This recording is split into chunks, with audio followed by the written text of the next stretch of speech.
এই প্রাণীদের বাচ্চাদেরকেও হাতও লাগাতে পারবে না। সর্বপ্রথম কুমির। বন্ধুরা, এদের বাচ্চা অনেক বেশি সুরক্ষিত থাকে, কারণ তারা পানির কিনারে ডিম দিয়ে সেটা মাটি দিয়ে ঢেকে দেয়, যাতে অন্য কোনো প্রাণীরা তার ডিম খুঁজে না পায়। 3 মাস পর যখন ডিম ফুটে বাচ্চা বের হয়, তখন তাদেরকে সাথে করে পানিতে নিয়ে যায় এবং টানা 3 বছর তাদের দেখাশোনা করে।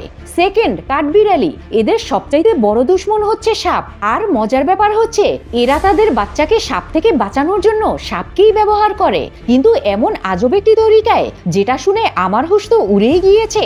এবার আপনাদের পালা। বন্ধুরা, এটা তো আমরা সবাই জানি, সাপ প্রাণীদের ঘ্রাণ শুকেই তাদেরকে শিকার করে।